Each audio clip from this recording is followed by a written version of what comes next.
and welcome to another episode of The Flank. I'm joined by the one and only, the human turret, one of the best ARs to ever do it. Give it up for the world champ himself, Sam LaRue Octane. We got the multi-world champion, a multi-champion, a legend and icon to the Call of Duty space. Give it up for Patrick Price Aches. We got some of the best analysis in the game. Christopher Duarte, Parasite, the world champ himself. And of course, we got the executive producer. Give it up for Mr. Benjay Nassim. Gentlemen, what's going on? We had some banger matches today. Finally got some map fives. We'll start with you, Sam. How you feeling, Sam? Looking good as always. Thank you, Tom. I'm doing great, man. Good day of matches. Nice to be back. We had more game fives in the first day than we did for all of stage two. So good games. Yep, that's always good to see. I feel like there's nothing better than a nice game five, so I'm glad we're starting to see them again. What about you, Duarte? How are you, Chris? I'm good. Yeah, happy we got some good COD today. We got to see two new rosters, so that's always a fun time because we're gonna rip them to shreds here in a bit. Chris, and new maps. Yeah, we did see the dealership, which is cool. But yeah, great day of COD. Can't complain. Yeah, and Rewind if you can. I mean, you don't. It's really not a new map, yeah. but I mean, I consider it a new map since they added it back in. But yeah, excited to get into that. Of course, we got Pat with his brick wall there. What's going on, Pat? How you doing? Good. I was surprised. Was this completely by chance that like the matchups today had two of the new drama stories? The matches are preset. I don't know. So it just worked out that way. W script, huh, Pat? W script. Yeah, that's W script. We had a good lineup from the drama that obviously happened last week, but yeah. Honestly, I think the matches this weekend in general, we got some bangers. I think even at the end of the show, we'll take a look at who's playing tomorrow. But pretty sure we got some bangers tomorrow as well. So we got a good matchups to start stage 3. What about you, Ben? What kind of jersey you got on over there? Is that Spain? Yeah, it's a nice little Spain jersey I got in Madrid, Tom. Gersh went to a nice little football store. Did you vlog it? Yeah, but as you know, Tom, the vlog, I'm scamming the vlog. When you got Benjay, you got no way, man. When you got Benjay, you got a vlog. You don't get a vlog. When you don't get a vlog, you get smelly slippies. But Ben, that would have been cool to vlog. You should have vlogged the football store. I did, but we've already told that story. I'm scamming, but my day's been good. Played some PGA this morning. That was great. Hit some prize picks today. Use code Benjay, and yeah, excited to talk about that. I heard you hit a power play. Who gave you that one? You did, Tom. You've been pretty hot in the power plays. I'm not gonna lie. I gave you 3 power plays in a row, Benjay. I gave you 3 of them. It's pretty tippable. You haven't tipped me yet. You haven't tipped me yet, Ben. It's all good though. I just tipped you 5 fucking seconds ago. Okay, let's move on. God damn gaslight. Sam's dog is making an appearance. What's your dog's name, Sam? The fat one is Link, and the skinny one is Marnie. Absolutely. That's nice. That's really nice. Yeah, I just got a dog and he's shitting everywhere. His name's Louie, but we're calling him Pooey right now because he's pooping all over the place. This guy, oh, look at him. Look at that dog. It's such a cute doggy. It's a beautiful family over there with Mr. Sam LaRue. But listen, gentlemen, ladies and gentlemen, we're not gonna waste too much time here. We're gonna hop right into it. We only had 3 matches today, so usually there's 4, but some recently there's some of these days we only have 3. This first series, man, I thought this was going to be a grueler, but man, was this an ass whooping. We got the Vegas Falcons going up against the Vancouver Surge, and Vancouver, took care of business. This series wasn't even fucking close. It was 250 to 127 in the red card hardpoint, 6-2 in the dealership S&D, and a 3-0 finish in the vault control. Vegas just getting absolutely pummeled here with their new roster. We'll scroll down, take a look at the stat sheet, and oh, fuck.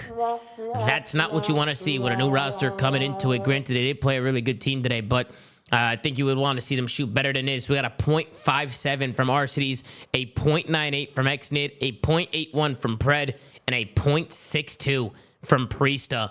A really rough day for Vegas. And then on the other side, everybody going off. You had a 1.43 from 04, a 1.14 from Abuza, a 1.53 from Nasty, and a 1.29 from Neptune.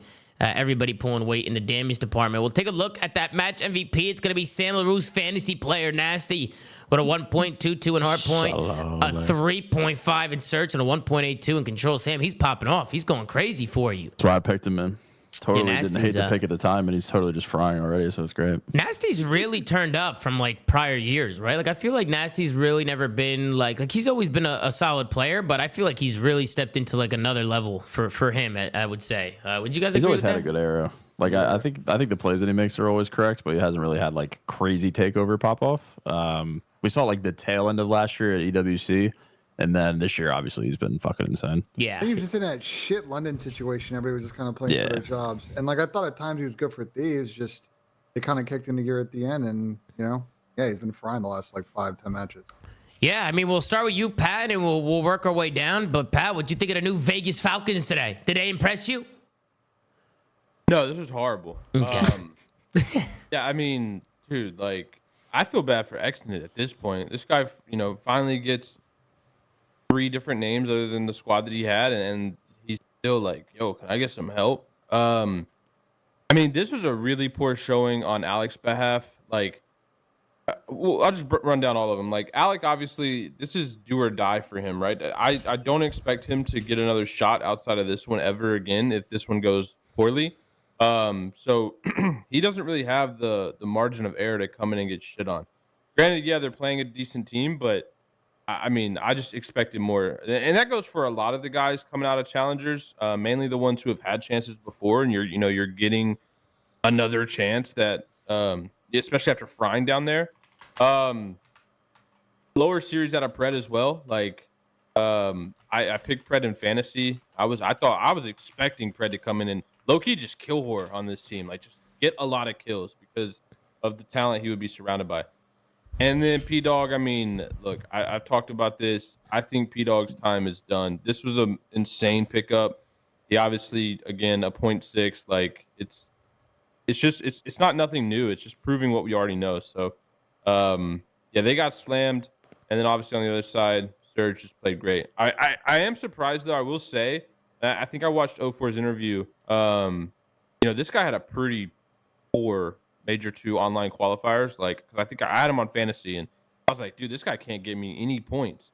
But he obviously turned it around at the end, and now I think he's back on his bullshit after how well he played before Major 1. So, yeah, I mean, that was kind of my breakdown of the series. He couldn't get you any points, Pat? He couldn't get you any points. Not in Major 2. It was bad, Tom. It was like every time I'm like, this guy's got a 0.7, 0.6, 0.7. Neptune was stealing all his kills, so it's they had some adapting to do while Neptune was stealing all this, the thunder. But but yeah, these fucking Falcons suck. Yeah, they're not looking too hot right now. We'll just say that. What about you, Chris? What do you think, Chris? What'd you think of the match? I mean, you guys said it before, but this Arcides Priesta duo with the AR is kind of worrying. I feel like you can really only have one.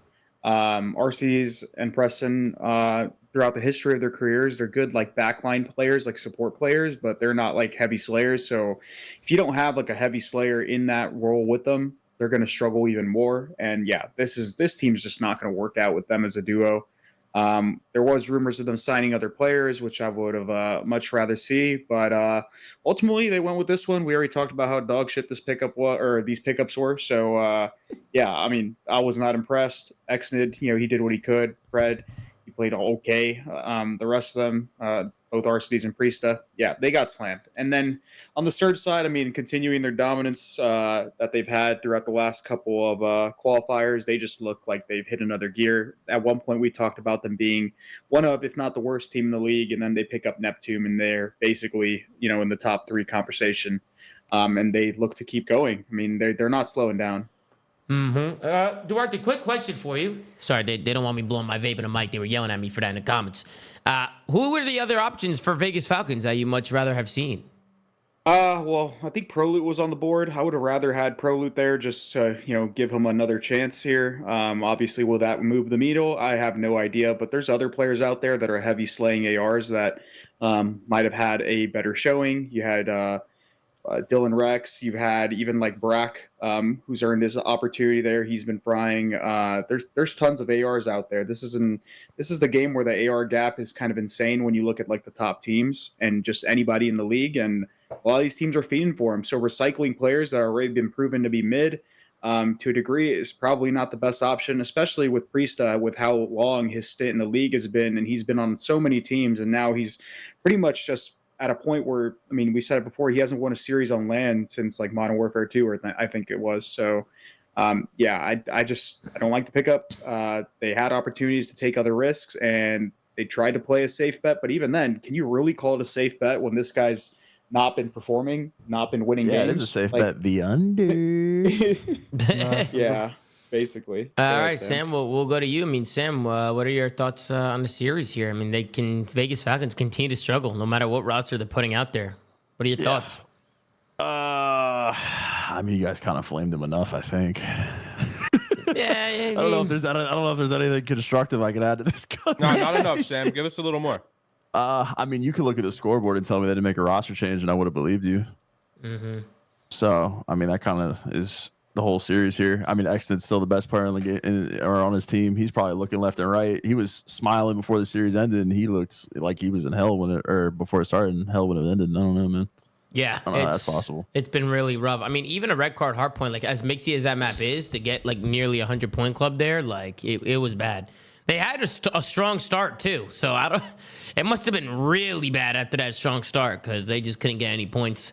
I mean, Exton had like 17 in the control before his teammates hit double digits. Like it was, you could have looked at the scoreboard and told me they didn't make a roster change, and it would have been the same. And the thing is, the roster and the people they have on their team is just not enough because like when they had, for example, Kicks, like he was dropping numbers. You know it's doable. It's not like it's not fucking doable. You know, they had a player on their team, and Grandy's never come back. At least not this year. It looks like. Oh, why not? He's on my bench in fantasy. I need him back stat. You get the point. It's doable. It's not like it's fucking impossible, and they're just like these ARs are impossible situations where they can't get kills. No, it's doable. They just suck. They suck together, or they just suck. What about you, Ben J? What are your thoughts on the series? Got any thoughts here, Ben? Well, first off, I want to send our well wishes to Clay. It seems like, unfortunately, he wasn't there to attend the series based on his tweets because he had to take a stop at the ER. So hopefully he's doing okay. Yeah. Check out his tweets and obviously send some love to our boy Clay there. I think you guys have rightfully piled on what we thought was going to be a weak AR duel and kind of an AR diff. I just was watching AG's era today, and it was a really tough watch. I feel like when he's not really in a push to frontline situation, he has a real tough time kind of filling gaps and really understanding cutoffs sometimes in the game. So hopefully he kind of find his timings and his chemistry, because today was not the kind of play they need out of him in order to win maps, let alone series. Oh, I'm gonna be honest. Even though he's not maybe playing right fundamentally, I don't care because the other two people can't get a kill. So like, if you're put in a situation where your team is struggling to find any opening, you barely get that blanket on this team. This is bullshit, Chris, because there was a situation where they got 4 kills and he gave up the pinch and then they went 4 dead. So like, sure, but like he also caused a couple of like situations where he gave up lanes where he just seemed to have confidence in hole because people were making plays around him. I mean, yeah, sure, but still, I'm gonna give him a pass until his ARs can hold over a fucking 0.6. Because granted, different team, he's kind of in the same situation where there's just people on his team that are literally not producing, not even shooting their weapons. I don't know. I'm kind of on Ben's side with this because I feel like if your arrows are moving the right way on the map, the kills come. Like it's easier. The kills will absolutely come. Yeah, like it's so much easier to get kills when you actually play the game how it's supposed to be played. And I can't state this enough. Like you can throw the best player in the world, right? You can throw Hydra, right, on this Vegas Falcons roster, and if they're never rotated or they're never in good spots or never in good setups, and he's just tweaking all the time, they never know. Nothing's actually. There's no structure to it at all. Like it's gonna be hard to play. Right, so it's like these guys need to focus on playing the game in the right way. This isn't 8s, right? You can't just run around like you do in 8s and just pop kills and just go crazy. And that's honestly a good point because when you watch Octane, when you watch Pred, even Priesta, when you watch these guys in 8s, they're great. They're phenomenal in 8s. They're not bad players by any means when they would mechanically and how they shoot. But you got to make the right plays on a map, especially on a mini map, or the game's just gonna feel impossible. So. I mean, I agree with you, Ben. They got to move the right ways on the map, 100%. Go ahead, Pat. With all disrespect, is this the worst AR duo that we've ever seen in the CDO? I mean, you could probably give him more time. I mean, it's been 1 day. I mean, granted, it hasn't looked good, but... We had Dahum and Wixel on this squad before. I mean, we've had some bad AR duos. I mean, one in particular was the last time Alec was on LAG, the first fucking AR... Dude. But Alec was probably better than though. I mean, yeah, he's a world champion for sure, so he's already got that in his belt. But I wonder what that feels like. It just is like it was good time. It felt better the second time though. I want to see more from these guys. Like not having Clay probably didn't help. There was a big team talk, just getting everybody organized. They're playing a team that just got runners up, and they've been playing pretty good online prior to like the event. Want to see how Vegas do against like middle of the pack teams, but it's not. I the wanted to see some world's best fight fight. at least, bro. Like I know we Yeah. don't expect them to win the series or anything, but I want to Win see a hard fight. point. Yeah, I need honestly, to it just win a comes down hard to point that. at this We point, gotta bro. win them. We gotta win a fucking hard point. Facts. They'll Facts. they'll get a hard point, bro. I'm confident they'll get a fucking hard point. And they play Miami tomorrow. They might get fucked. Fuck it. No, But I don't think- Miami I don't dog think shit they- at control and search, so there's like opportunity there, bro. Like, Yeah, to but lose both hard is- points. This is an entirely new team. Like, I don't care how bad you are at control and search. Like, you're gonna get gapped because they're so new. Like, I don't have any hope for them tomorrow either. So they play Miami tomorrow? I believe so. Okay, well, good That luck. hard point's First about to be. match, so- That hard point's about to be a massacre, bro. I can just see it. I Well, wonder. I mean, Go ahead, Ben. sure, Chris, but also as we saw today, like, you know, teams. Look, we need to give teams a little bit of a pass. First match back at the beginning of a split. You know, the intensity, like you got to get ramped back up to the level required to compete in these series. So I don't want to lose too much composure with all these teams on a bad day one performance. But I will say, because we don't have 7 matches to split now, we have 5. You can't start 0-2 because then you have to win 3 straight to win winners bracket. So kind of just the unfortunate product of what we got going on here with the L format. Yeah, I wanted to ask you guys. I mean, there wasn't really obviously too much in the series to talk about, but we did get a new look at the new map, Dealership Search and Destroy. And of course, Vancouver, I mean, ran away with this one fairly easily. I mean, they dominated this map. But I just want to ask you guys straight up. I mean, how do you guys think the map plays? Dealership SD, you guys like it? Do you dislike it? Better than Bolt. I mean, It's yeah, I weird think it's better 'cause- than Vault too. It was weird because every pro I talked to is like, yeah, in scrims, it's a bit of an 8 bang out because offense is running nades over their cars and defense is going to be a little bit skittish. But this map played super weird because it was actually played pretty slow on offense by by both teams. So I want to see like a couple more reps this weekend to see if the 8 bang out shit happens. But it was honestly more spread and play for picks the way we saw it today. I mean, I almost feel like the A bang out could work initially, right? Just catch people off guard. But I mean, I feel like an A bang out might be easy. You can only go through that alley, no? That like side alley. Like, you can kind of get funneled there. Yeah, well, you only can funnel have- into the building though and go through like the hop up through. If you're playing if you're playing a good team, they're not gonna let you hit this A bomb initially because it's really easy to hit nades, and the only way that you're gonna be able to hit it quickly is on trophy rounds. So you're probably not gonna see much of that early round. On the offensive end, I don't think we saw it from any of these teams, but you actually get to mid quicker than the team on defense. As long as you pre-aim that window up top, you can actually just stop them from actually getting in there because you get there quicker. But yeah, there's The well, I think offense there's- team gets to mid quicker. Yeah, we saw a lot Yes. of challengers yesterday. Yeah, so if you run up the stairs and just challenge mid, you slide in by the and are in there before the guy has time to jump in the window. So a strat like you can do, as long as you have a trophy, right, that isn't going to get that player naded. He can just Yeah. stand at the top of the stairs and look in that mid window, and there's no way you hop up there. So it forces the team to basically, if they want mid control, they have to like either slide in through the double doors on their end of the defense, or they have to like late try to get in that window or go through the vent. So I think you're going to see some teams like. You'll see teams that get ahead of this map like start like banging out mid and finding better timings because that's essentially the best way to do it if you want to go mid. Yeah, it actually looked from the minimap. It looked like the offense or the defense gets there quicker. But I mean, if you guys saw it, yeah, then you're right, Pat. What you think of the map? You like it, Pat? You not like it? Dealership search. I mean, I think it's probably better in Vault. Why do they love doing these, like putting cars on these rotating fucking things now? Yeah, in the parking Like- lot back here, there's like 80 cars Yeah, and shit. Do it in Hacienda, like they need a new gimmick for the cars. You don't like the cars on the fucking display pedestal spinning around? Nah. Well, I mean, Played out. the Do map something is new. called Dealership, right? I mean, the map's literally called Dealership. Yeah, Um, gotta but think, bro. what's it doing on Hacienda then? Yeah, I don't know. Every map's got to have a garage with a car in it. You know what I, mean? I want like elevator lifts with the cars. That'd be fire. But yeah, no, I mean, I think it's a good change. I think it'll at least freshen up the meta. We'll have to see how it plays out long term.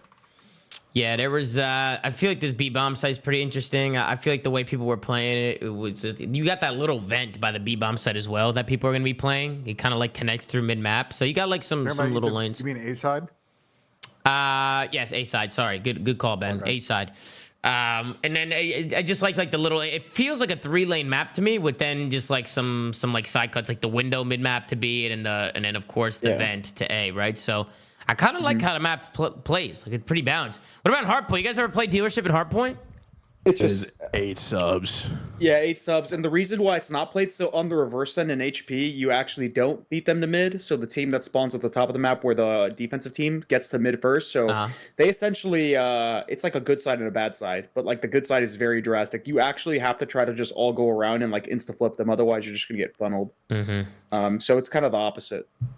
Yeah, you guys have any other final thoughts here with the Vegas Falcons and the Vancouver Surge? I think Vancouver looked great. I think they're obviously like a top 3 team right now. So, we kind of expected them to come out and wipe Vegas today. I just thought Vegas was going to compete a little more. They didn't even compete in this one. That's what I was looking for, bro. I didn't have them winning a series or anything crazy or like taking it 5, but I wanted some life. Yeah. And they gave me fucking nothing. Nothing, man. Absolutely nothing. But it'd be like that. Any other final thoughts, guys? Ben, Chris, Pat? If Vancouver beat Thieves on Sunday, I think there's a good chance to go 5-0 because I got LAG, Carolina, C9, and not outside of Thieves. I don't see those other teams really beating them unless they have a bad day. Yeah, Vancouver's got a same thing with FaZe, right? I think FaZe, they play Toronto today, and then after Toronto, they have some matchups. They have that I Optic think last, and that's it. Yeah, the trade-off is the Vancouver, if I remember, the major 4 schedule is really hard. It's Atlanta, FaZe, Optic, Boston, Toronto, Minnesota. So like 3 good teams there, but Vancouver, don't be surprised if they're the top seed again this split. All right, any other final thoughts before we move on? All right, let's move on to the second series of the day. We got the Minnesota ROKKR going up against the Optic Texas. We have Kenny getting removed from the Optic roster, headed over to Minnesota, playing against his old team. And then, of course, we got Caesar Skies Bueno and Hook coming into the Optic Texas roster. And this one goes all the way down to a map 5, round 11. We had a banger here in this one. Start things off on a Skyline hardpoint, 250 to 230 in favor of Optic. And at map number 1, we had a 6-4 search going to Minnesota on the Rewind S&D, a 3-1 on the Protocol Control going to the Minnesota ROKKR, and then we had a 250 to 207 on the Protocol hardpoint, and a 6-5 win for Optic in the Protocol Search. We'll scroll down, take a look. There's a lot of red carpets. There's a lot of red KDs here. What's going on here? Got a 0.91 from Estrio, a 1.31 from Gio. He played insane, 109 kills on a series. A 0.96 from Kenny, a 0.96 from Nero, and then the other side, a 0.99 from Dashi, a 1.02 from Hook, a 1.02 from Shotzi, and a 0.85 from Caesar Skies Bueno. We'll scroll down, take a look here at the match. MVP is Shotzi with a 1.04 in hardpoint, a 1.27 in search, and a 0.83 in control. Shotzi getting MVP of the series. We'll go from the bottom up this time around. Ben, we'll start with you. Optic Texas, they come out, they get the victory, but it was close, Ben. It was not easy. And I think these hard points, Minnesota, they had a chance in a couple of these both hard points. And I feel like they made some mistakes. Optic obviously capitalized. What did you think of the series, Benjay? I agree. I think there were opportunities, more so in map 4 than map 1 for Minnesota to probably win it. I just thought this is kind of a classic type of series we see at the beginning of a split where I don't think either team played anywhere close to their level and it ended up just being kind of a bang out. In this case, goes to round 11. So I think a lot of plays across the board from all 8 players. I thought Ken, obviously the new pickup for Minnesota, had a couple of really good plays, especially to close out, map 2, the start of map 1. I think Ant went fucking massive at times in this series. Kyler made his plays. And yeah, I think if you're both teams, it's good VOD to watch. It's not really the level you want to be at, but you win the round 11, you move on, survive an event. Yep. What about you, Sam? What'd you think of the series? I thought it was entertaining as hell. Not because it was exactly the best fundamental one, but I thought it was a really good series all around. No one really shit the bed or anything. I think Ken played his best series in I don't know how long. I know everyone was looking for that. Yeah, I thought it was through and through a good series. The vetoes were a little interesting for me. I know they're different teams, but Optic's Protocol Control is still a pain point for them. They didn't play it much, and to be honest, they looked pretty lifeless on it today as well. ROKKR banning Vault Hardpoint was another one. I know Optic really likes Vault Hardpoint, but it was interesting to see ROKKR actually take it out because I know they have a pretty strict Vault gimmick. Mm-hmm. Yeah, I thought just a series of clutches in every map. I think both teams were trying to lose map 1. ROKKR, I think they lost 120 to 7 run for the last 3 hills, I believe, on map 4. So Yep. this series was just clutch after clutch. Yeah, it And then started. It an started RC in the kill. last. Started in the last RC kill rotation. round 11. Yeah, you called it too. You called it when it happened. As soon as he called the RC, you're like, oh, here comes a team kill, and then boom, team kill came through. But yeah, I agree. The map 4 we're gonna take a look at because the last 3 hills, Optic completely dominated it. But Chris, what about you, Chris? What'd you think of the series or anything on the Yeah, Vito's? Well, Vito's is kind of just weird because it's kind of like 2 new teams essentially. I think Kenny being on this ROKKR team is going to change them for the better, in my opinion. But on top of that, I mean, yeah, it was an entertaining series, bang out after bang out on a lot of the maps. I like to see, even though it's Texas is a little bit new with 2 new players. I guess you can call Hook a new player, even though he already previously played for them this year. But at the same time, they played a protocol control and they looked really good in. Their search and destroy looked good. I'm glad they got rewind back in the rotation for them because we got to see that again. Because ROKKR previously, before it got removed, was a really good rewind S&D team. So that's going to help them out with their map pool a little bit. But yeah, the hard points were a mess. Optic clutched up, ROKKR threw it away, and then that S&D at 6-5 was something. So yeah, I mean, good series to watch. I like the roster composition for ROKKR now with Kenny on it. I think this team's going to get better, and hopefully you start to see more consistency out of like players like Nero. He had a 0.96, but like that is a good series. Like his stats were good for like a sub. Like that's kind of like what you expect. Like he dies a lot, but he's in there and he's still like producing kills regardless. He went a little bit negative. Geo continues to play really good. A lot of people like to call him slow, but I think he's pretty fast. I just think he's a kill whore. I'll be honest, but he's really good at it. So I'll give him the pass there. And then on the Optic Texas side, I mean, yeah, Caesar had a pretty good series. He had some pretty important moments. Dashy was a little quiet, but he produces the damage, and Shotzi had an insane series. And you could tell, like, Shotzi's way more comfortable now with Kyler on his team in this game. Yeah, I think it's an aggression thing, right? Like I feel like Hook is so aggressive that Shotzi can just play off of him, and then vice versa, right? Shotzi's aggressive as well, so Hook can play off of Shotzi. I think for them, they're just gonna have to figure out that balance, right, to make sure they're both not going so rogue to the point where they can't control the chaos, right? But I mean, when you watch them play, and Shotzi has mentioned it a couple times now, one in the interview today and on his personal stream, about how he just feels comfortable with Kyler. Like he knows what Kyler's doing, Kyler knows what he's doing, right? That chemistry that they have, they've been playing for a long time together, so it makes sense that they would feel comfortable playing with each other. But what about you, Pat? What did you think of the series? Real quick, I wanted to mention something because I'm just reading chat. Somebody said Pred wasn't aggressive? ? No. Do you watch? Do you think Pred was? Do you think Pred was an aggressive? Do you think Pred was an aggressive player? Do you think Pred is playing at the level of a player like Hugh and Neptune when it comes to engagements and how he plays the game? No. Don't watch. Well, maybe he does watch. Maybe he doesn't. What do you think is for AG? Like, what do you think was his biggest issue? Like, why would you say he's not aggressive? You say he's just got no left stick? Is that what you're saying, Chris? No, he just him and Shotzi play the game very similarly in terms of like just like lurking, like pouncing on players, and like that's their play style, and it worked in MW3. We talked about the way the maps were designed, how there's a lot more like routes that you could take, a lot more finesse that you could have.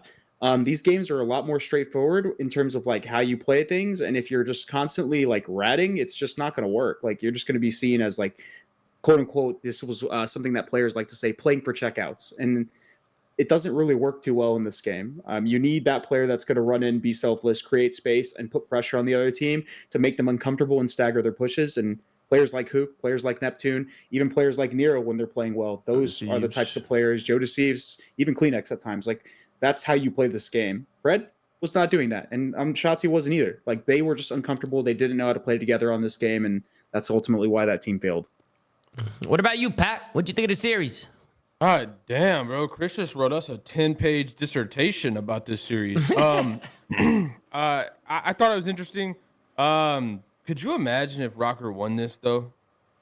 Like, I mean, they arguably.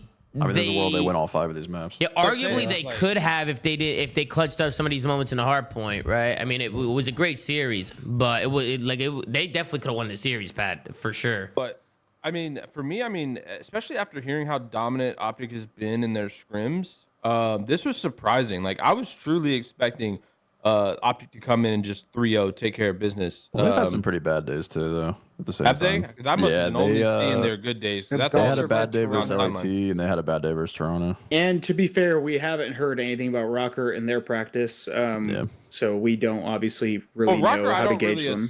assume changed a ton, right? Like that to me is not. I don't know, They just got incrementally Pat. I don't better know. across the board. I mean, the problem Paul wasn't is getting kills. Yeah, but I mean, dude, like I agree, Kenny's playing better, but we still don't know how that's going to play out long term. Like Kenny was also getting world starts, so it's like I just think they get incrementally better and probably benefit from Ken's like leadership on the team.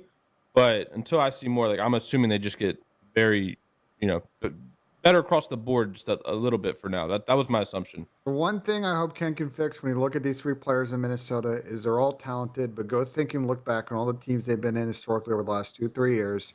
There's one common denominator is none of those teams were icy.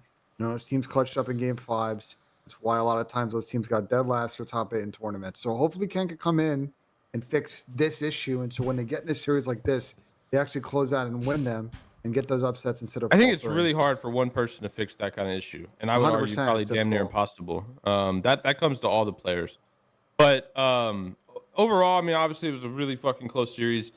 This is, look, I don't want to sound like a hater here, and you guys know I'm never a hater. Facts. This is never a hater. This is kind of worrying for me as an Optic. If I was an Optic fan, like the series is too close for my liking for like a honeymoon stage roster change team. I know you said they did have some bad days in scrim, but I would just expect them to take care of this, not only take care of this ROKKR team easily, but also like take care of the fact that I don't know if it's worrying. They just dropped Kin. They're playing their teammate. Bro, you never play your teammate close. Like I'm not saying that. I'm saying the bar was set low. The bar was set lower for them. So for them to get a win on the board, I don't think that's worrying at all. If anything, it's like thank God. You know what I mean? Like we're not back to that step. Like obviously we'll see how they move forward, but worrying I don't think is the word. The bar was at the fucking floor. We kind of already assumed they weren't on the floor because they made a change. Like the change already got rid of where the bar was. The bar was based on their old team. I think this is. I expected more. Is what I'm saying. I'm gonna be honest with even with the roster change, and I like the roster changes. I like that they're winning. I still don't really think this team's gonna be competing for championships in the long term. I agree. Yeah. I don't really see it happening. I think the changes are good because obviously they're improving and they're gonna win matches and they'll probably make champs. But I think the process to get to that championship level is going to be long and hard, and I don't know if they'll achieve it this season, so we'll see what happens. But I mean, I think this team definitely improved, and they'll continue to improve, and we'll see where that goes. I think if you're Optic and you look back at this series, I don't know what the fuck happened in that rewind. They got about 8 first bloods and somehow only won like 4 of those rounds. That's kind of unacceptable. The protocol S&D is a protocol S&D, bang out, they iced up. We've seen them lose some, we've seen them win some there. I think their search on that map is solid. The hard points, though, and I was talking about this on Coffee and Cod this morning. The one concern I had about Optic watching them play in scrim so far the last couple of weeks is that they are not good at front-running maps. They play a break-heavy style, and there are a couple of maps in particular when I watch them play, they don't rotate effectively. I think they need to get their ARs in particular, because I watch Shotzzy on rotation. I'm not seeing Skies or Brandon. Their ARs going to be a little bit more proactive, and I think they'll start to get cleaner results in the hard point instead of what happened in both of these, but they were down about 50 or 60 points and then clutched up in the last 2-3 hills. Yeah, we're going to be taking a look at a few clips, too, break down just some of the stuff that happened in the matchup today. But anybody got any other thoughts before we hop into some of the clips? All right, slowly, let's hop in and take a look here. First, we hop into a Skyline hardpoint to kick things off.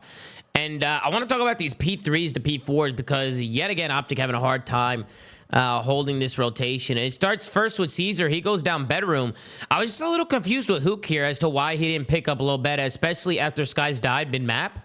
Because, look, he ends up just holding top catwalk, and then they just waltz through, get the kill, and immediately flip. So I thought that was a big mistake there, unless I'm nitpicking. But what do you guys think? I mean, initially, do you like the setup from Optic here? You have one guy on point.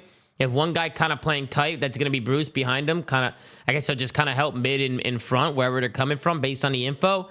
And then you got Hook. I'm pretty sure Hook is just hard blocking right now, right? Like, he wants to make sure any kills they get, they don't flip out. He's kind of being the blocker for them. And then Skies is kind of about his P1 area to map. He ends up going down and dying, which not sure about the angle he's challenging from, but the flip just seemed too easy, in my opinion, for the Minnesota ROKKR. I think Sky's just in a dirt shit spot, to be honest, and that kind of what starts it, and then Hook kind of just doesn't react. But can you rewind it just a little bit more? Top here. Yeah, he has to. But I'm saying after that, he doesn't react. But I want to see, curious how they got to the setup. Like, there's room here, right? Yeah. Okay, so they I'm spawn surprised piano, Caesar didn't that's- chow this year. Like sliding out of bed, the guy's coming piano. I feel like it's a free kill for him. Like Kenny, he could have snapped on him. Maybe because he saw Geo top cat as well, so he kind of tweaked. Yeah, he hit, backing up was the right play. He tried to catch like an off angle there, not the best play. He probably should have tried to like back up further and buy more time and maybe like allow Hook to either hit top or like rotate to the hill. Then Caesar could have like backed up and just played like the table and tried to like hold the pressure and play a tight setup. I don't know. I'm not going to nitpick too hard because it's just a product of like where ROKKR spawned in terms of like how their setup like developed. But yeah, he kind of just threw his life away and then Hook didn't react. Yeah, I feel like right here, like maybe Kyler, because I'm sure Caesar called out there were some people up top too, right? So Kyler probably got multiple. Kyler is fucked here. Yeah. There's nothing that Kyler could have done in this situation.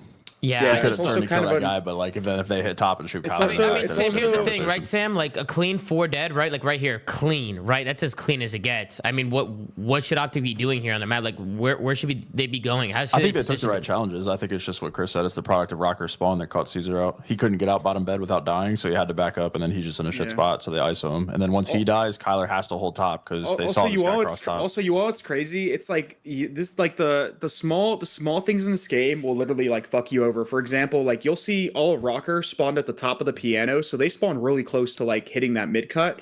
But you'll see right here when Optic all die, they spawn a little bit more underneath them, where they like it's like by the white plat, and that like completely changes the dynamic of like how much time you have to get into a proper setup. You see what I'm saying?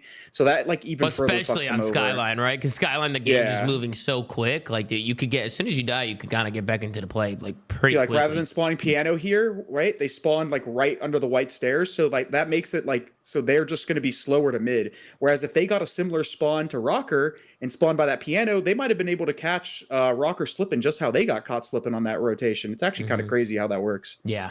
And then, of course, Optic, obviously now they're just kind of in a pickle trying to break it. But let's move on to the next clip.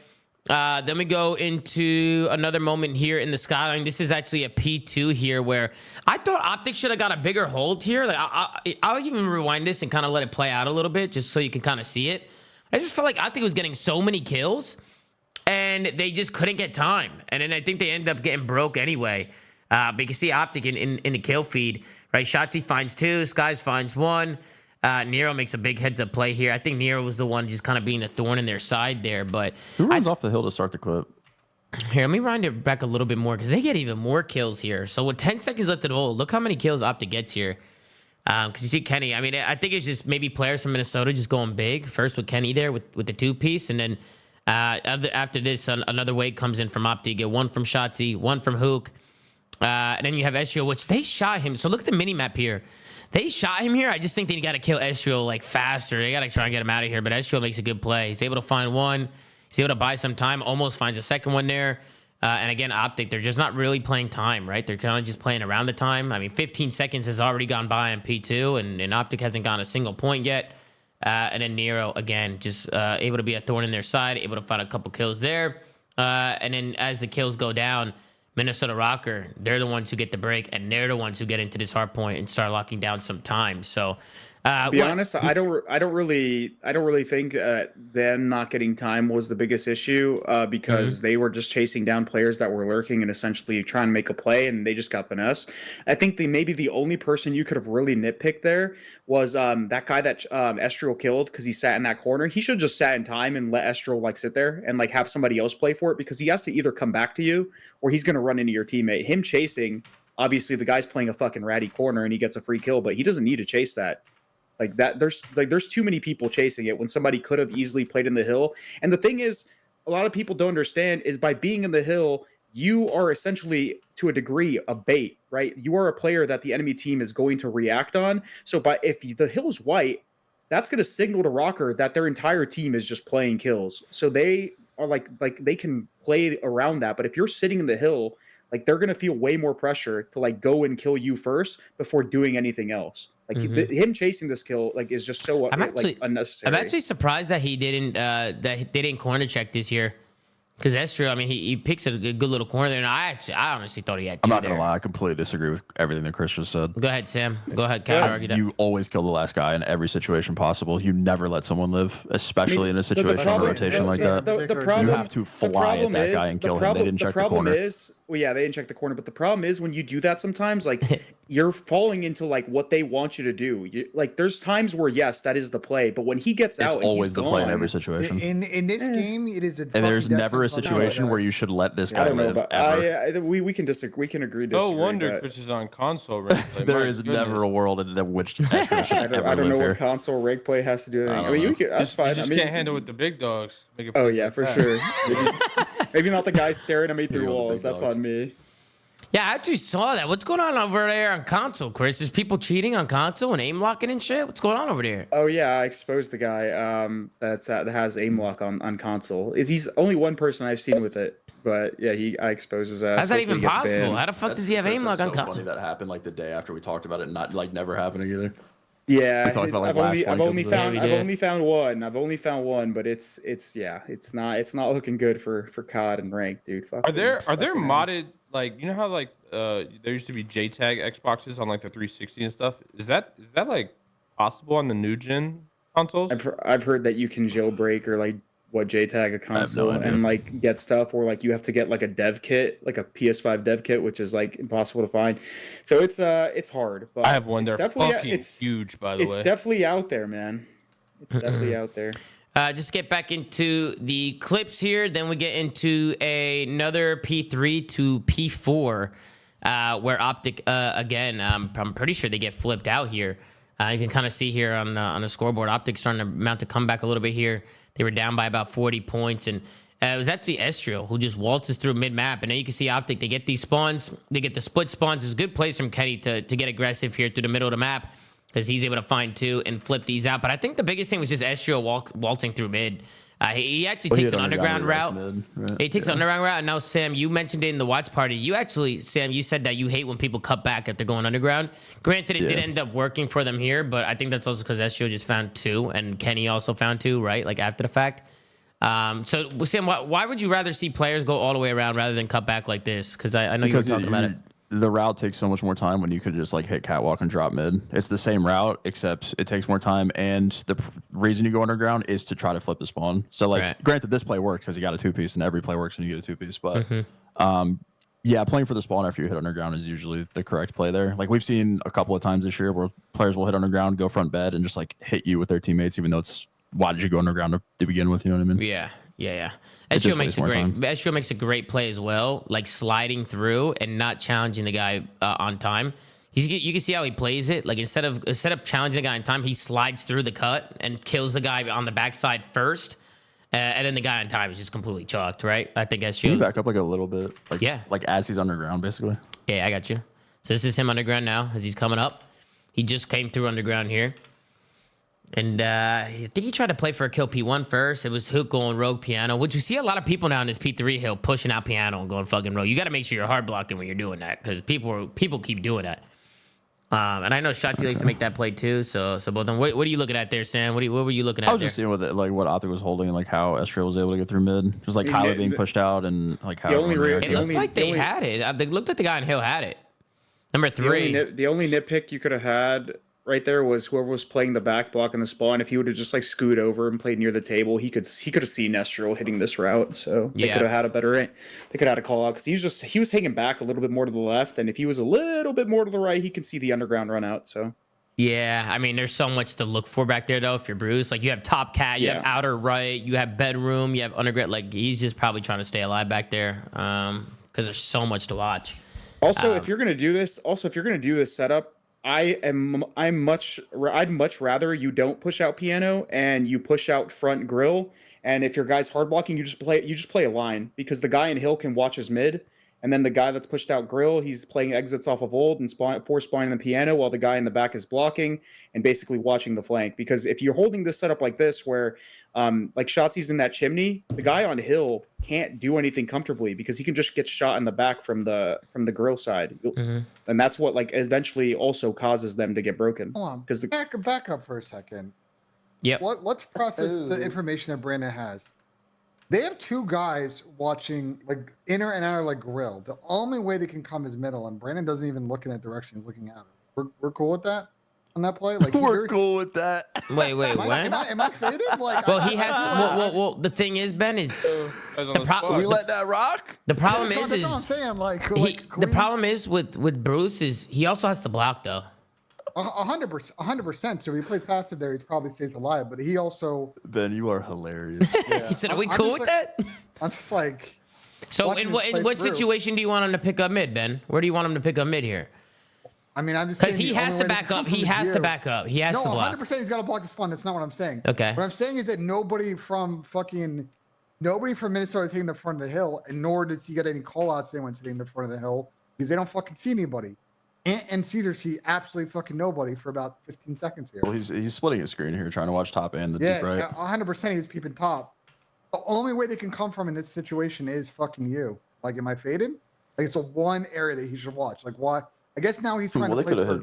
hit. Ezreal could have just hit the back as well. Yeah, he could have just went through Well, top that's Which is why the cat. play think that he I was turns talking around about to That's start why the I clip. think he turns around at the end because he realizes that he may have not the timing to either get hit top or whatever. You know what I'm saying? Because it's the two lanes they haven't picked up.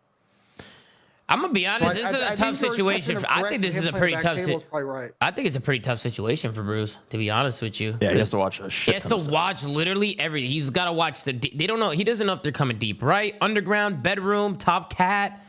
Like, he just doesn't know where they're coming, and they end up just cutting back and going mid, which That's why I'm trying to say it's just better that you play a line through this hill. You're cutting off so much uncertainty, like by playing a line through the hill. The fact that they're like pushing up piano, it leaves top exposed, it leaves underground exposed. Like, there's so much that the guy that's blocking has to watch. Whereas if they play a line through the hill, he can watch the back, but the guy in hill has all of mid. He just head glitches the counter. If And then one anything, guy's pushed out grill, and then they react off that. if anything, I don't know what you guys think about this, but I don't even think Bruce should have pushed at all. I think he should have just stayed there. That's where I was going to go with that. Like, I think his best play with the information is just fucking sit there. I mean, no, it's just funny. It's just because I actually think that's his best play was just to stand there, and then once Kyler spot, like, Bruce can just stay here, keep watching the pinches, keep watching it. Even if his team dies at old, it is what it is. Just keep holding the spawn because you need it for that next rotation. And then as soon as Kyler dies here, because Kyler gets a kill, he dies. I don't think Bruce should start pushing here until Kyler comes off spawn. I'm also going to say that he gets fucked over by the respawn timer. Like, the fact, so you'll see him running up, and he turns around because he has to wait for Kyler to spawn to kind of know for a fact that they're not behind him. And then if hypothetically there wasn't a respawn timer, or like if he just like prays that they're not hitting that and just plays his front, he might actually kill number 6. Which is just unfortunate timing. Bro, nitpicking Bruce there is crazy. Like, he has to do so much, and then as soon as Kyler dies, he still not only has to hope that he makes the right decision, but pray they're not either flanking and waiting for Kyler to spawn. Like, I mean, that's fair, Chris, but there's also this. Bruce there. Unfortunately, the problem is lives are so valuable when you're in that position on this map because if you flip your team out, it could be kind of fucking GG's with the money hold hell on. that Another thing true, that Jeff. I feel like some teams are really good at it, and you'll see Toronto be really good at it, bro. Teams need to get over this obsession with hard blocking on this hill when it's a mixy scenario like this, where it's better for them to just go and play the time together and then flip off the next wave of kills because it's not hard to flip. As soon as you run out to that grass, you're flipping them. So all you need to do is play tight. Like, yes, try to block as much as you can. But when it gets to that scenario where you're face fucking smashing the hill, try to win the trades and then just back up off of the kills. Like, if there's a lot of times where maybe when it's closer to the end of the hill, for sure, hard to focus to block. But when it's like still like 45, 30 seconds, like that's big fucking time. Yeah. And if you win that wave because you know they're going to play for it, no one's going to hard rotate to P4 at 30 and give up all of that 30 seconds on the bar hill. So, play that time and then try to reflip off your kills. Then we get to the end of the game. Oops, sorry, wrong clip. Then we get to the end of the game, and I'm going to be honest. I actually thought Minnesota could have done a way better job here trying to break. Like, I'm just going to let it play out. Like, Minnesota, they have a 20-point lead going into this last hard point, and they just single push everything. Look, like one guy, Nero, tries to hit back right by himself. Then after he dies, you have one guy trying to hit left. That's Kenny. Then you have number 6 coming in, Estrio. He's behind the play. Right now you have Geo, right? He's trying to make a play through bedroom. This is where you finally see the Minnesota ROKKR guys kind of group up a little bit. But then you have Nero again challenging top cat by himself. Then Kenny goes closet. He dies, right? Just like so many solo pushes that I felt like if they actually just slowed down for a second, like waited for each other and actually tried to have like a solid break here, they could have done something. Like, imagine somebody hit that back right with Nero. Like, even right here with Geo. 3 times already. Holy Look, fuck. Geo's doing it by himself again. Look, now Geo goes by himself, right? Dies. So you, 2 guys flooding through closet. Like, why aren't they sending 2 guys, like, top cat, like, to the right? Or trying to send 2 people top cat to stone stairs or something? Like, there's no trades. Bro, I'm Like, not gonna lie. they panicked. They fucking blacked trolled out. this shit. No, they blacked the fuck so- out here. Yeah, they started solo hitting everything. They literally split hit this hill when in reality all they had to do was fucking double team or triple team the back once. As soon as they get that 1 kill in the back, that one guy is spawning out and it forces Optic to play a tight setup and then eventually just probably get broken. They just split hit I was everything. gonna say that, Chris. I don't know why they had an opportunity to fucking hit top, and the guy coming off of old probably gets a kill and GG's. Like can we go back? I want to start go to the first hit on this hill. Like literally go before it's about to pop. Like I can walk you through this whole shit in terms of why they're fucking up. Go Like, ahead, Chris. Go ridiculous. Ahead. Hey, yes, I mean, Damon, it was a great hold from Optic. It was a good hold. It was a good hold. I mean, at the end of the day, like Optic got all the kills they I just needed thought to. Minnesota Watched had all time. the right shit. Minnesota just had time to set something up, and they didn't set up shit. They literally didn't set up anything. they They didn't just set up ran. shit. They just ran for a minute and just died. Like look at Nero. Nero already jumped down by himself. Like first mistake number 5 just hit fucking Cobble by himself. Number 6 is now fucked. He's gonna get shot in the back. Like okay, now they have one more opportunity. Number 8 gets a kill. He has space. They know where this guy is. But he's gonna back up. All right, so they have an opportunity here. But instead of going up top and playing together, they all just go low and like, what am I watching? That's what I just said. The word thing. They solo pushing. They're solo pushing and they're single pushing. Hey, if they just stay patient here and they wait for each other, they're good. Literally, they could definitely get a break here. Me personally, I feel like breaking through top cat is the best way to do it. Like you go top, you can either make a play through back right or through stone stairs. And then maybe while 2 or 3 players are doing that, somebody can be lurking, like mid-low closet area, like bedroom Don't area. even lurk. Go underground. Go underground. It's Yeah, unwatchable. we're underground. Go Yeah. underground. It's unwatchable. When you get up, when you're at those stairs, you have one lane to take a gunfight. So if they try sliding at you, right, you're probably gonna win that gunfight, and then everyone else go top. Yeah. And just go for the back. 100%. But great hold from Optic. Obviously, they closed out the map 1. Minnesota had a pretty hefty lead there. I thought they were going to close it out. But then we head into the Rewind S&D. Obviously, Ben, you had already mentioned it, and I think you make a great point, Ben, right? Like, if you're getting 8 first bloods in a map, you got to close out some of these rounds. And one of the rounds where Optic had numbers was this round right here, the 2-3 round. They could have tied it up at 3 here. But you see right here, it's 3v2 here in favor of Optic Texas. Shotzi gets a little aggro here, ends up getting this guy 1 shot. Big trade coming in from Hook. But take a look at the plays here from Nero. Wins 1 and absolutely snaps onto Hook. He was shooting in the search, wasn't he? He was going crazy. Sam, oh, sorry. If you're muted, you might be muted. I don't know. People in the chat keep saying you're muted. I don't know if they're trolling. No, I'm not. We need okay. listen. I know why we need. I don't. Not today, but we need a segment, Tom, where it's Chris versus Sam. Hardpoint philosophy. Oh shit! I'm down, Slade. I don't know. I might wipe the floor. Chris wants to leave the last guy alive. I don't know. No way. For sure. And then we get into the 2-4 round. So now instead of it being 3, those are such big rounds too. Instead of the score being 3-3, now it's 2-4, right? Like it's just like such a different look. Great plays coming in from Nero on a big 2-piece there to close that one out. And we get to the 2-4 round, and again, Optic troll with numbers. It's a 3v2 situation. You can kind of see the Optic guys. They're kind of together here, right? Like they're all together, kind of like in the same area to map. But they kind of separate from each other. Hook kind of gets separated from the pack, and he ends up getting blooded. I'm not really too sure what happened here or what the thought process was, but I thought it was weird that his teammates are rotating around through B, and Hook was just kind of standing there, just like doing nothing, right? Like I would have rather just see Hook just group up with the squad and just run around with his squad. Because as soon as he gets picked, boom, now we got a 2v2 situation, even the playing field a little bit. You can see how this ends up playing out. It's actually Estriel who was on bomb, trying to get the bomb. He was about to get the bomb down, and then he sees the Optic players. And you have Geo, who had just gotten a kill from Hook over by that street side, and Optic players didn't pick it up. Great plays from the Minnesota ROKKR in the 2v3 there. What you guys think of that round? I feel like there's a troll, no? Nah, just kind of what you said. I mean, that was the theme of the whole search, though. Like, Optic had numbers in what Ben said, 8 rounds? Yeah. Yeah. There was a lot of 4v2s, 3v2s. I mean, Gio had another round in the middle of this. I don't know if you have the clip where he like split.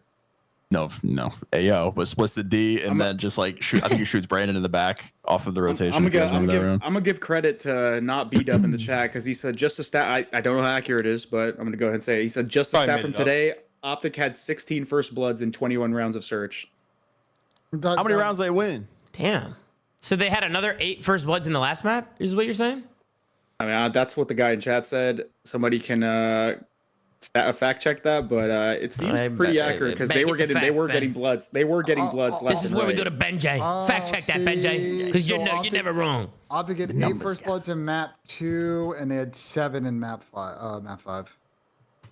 That's not 16, but it was close. 15, but it was 15. Excuse me. But either way, I think we all agree, like, fundamentally, Thank you, sometimes it's kind of hard to plant bomb, but there were a number of times where Optic could have laid the rock and just kind of really forced a team that didn't have numbers to make plays and use their numbers and trade. And instead, they let plays get made on them. And instead, they rely on breaking GAs to win maps. Yeah, take a look at this. To 1v1 situation, we all thought Dashy hard snaked here for a second until we saw the kill cam. We started going crazy.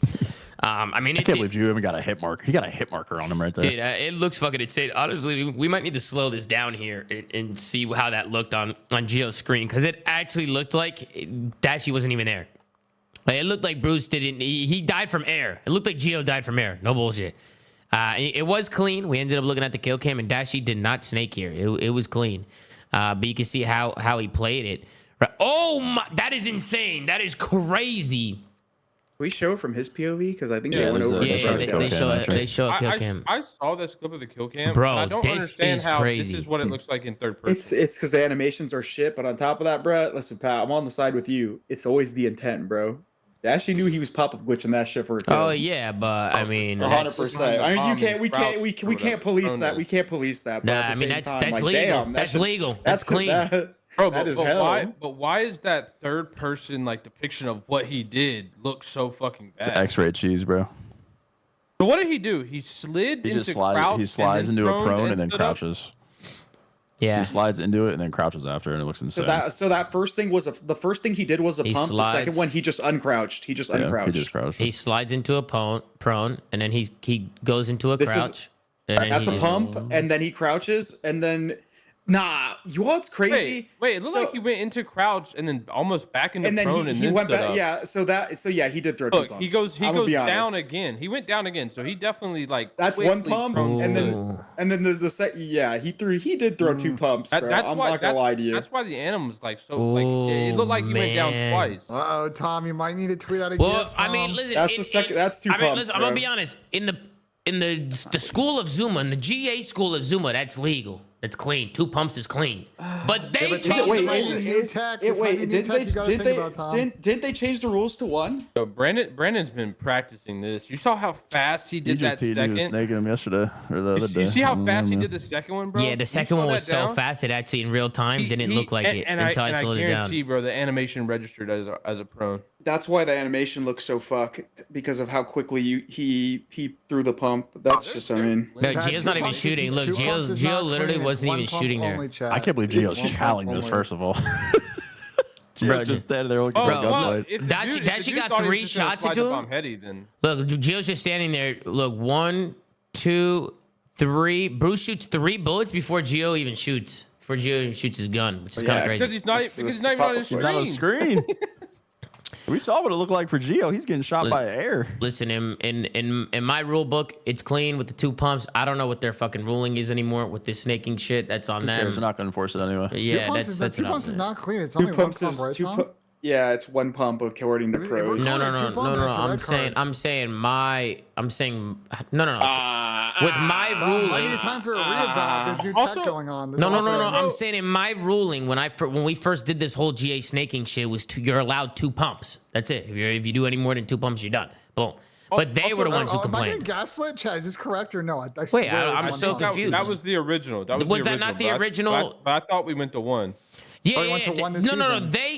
Yes, and then the pros changed it to 1. That's what I'm saying. I don't know what they think a snake is. I don't know what they're doing anymore. I'm not in the GH That's fair. app, No, right? that's That's what I'm also- trying to say.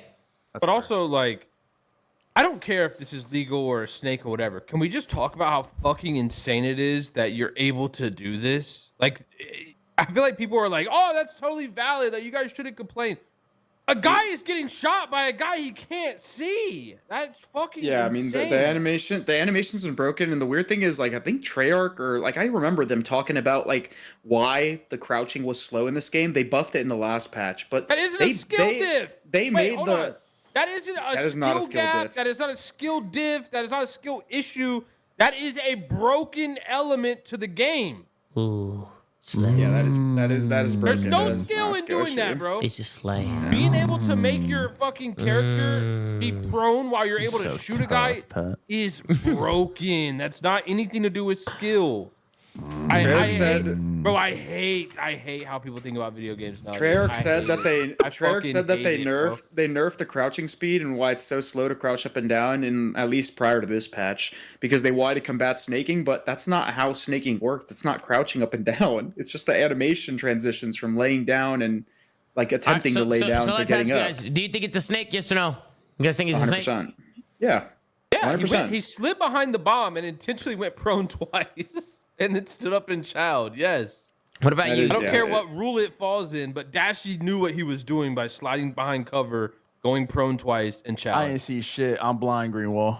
I ain't see shit. What about you, Benjay? You think it's a snake, Yeah, at the end of Benjay? the day, I don't think my opinion fucking matters, to be honest. Yeah, Your our opinion opinion- matters. our I'll opinion- tell you why your opinion matters, because you're on the flank and you're on the panel, so your opinion 100% matters. Go ahead. What did you think? Was it a snake or not? I mean, it looks like you pumped twice, and if the GA is 1 pump, then it's a 2 pump, and that's a red.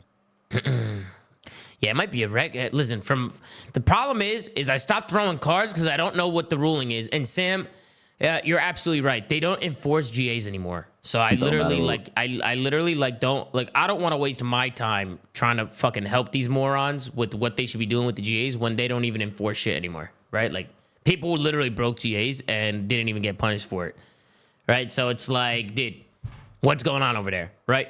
But let's go into the last round here, the 4-5 round. This was a round we all thought Optic should have won here, right? I mean, 4v3 situation. We were all really confused after they lost this round. It's kind of what happened here.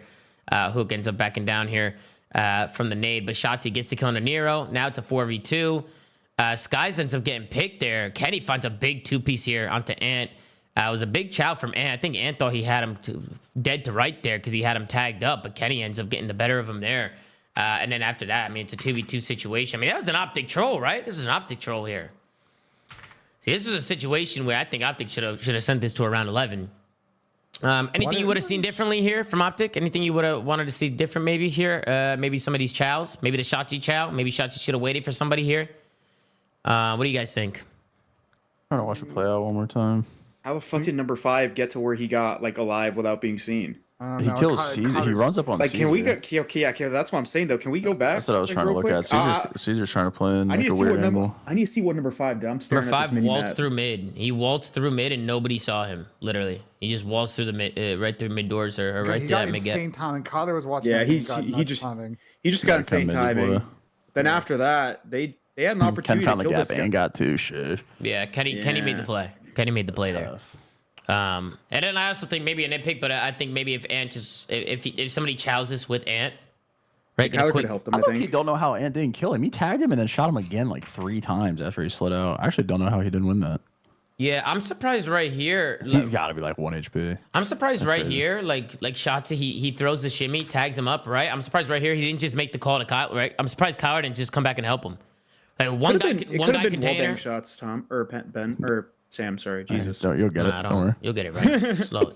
Say my name too. I'm Say my hearing name too. I'm hearing everyone talk, and I'm just like just saying names. Yeah, but let's move on. Obviously, Minnesota win the search. And then we get into the hard point. This is where Minnesota ROKKR just take a big gap here in the hard point.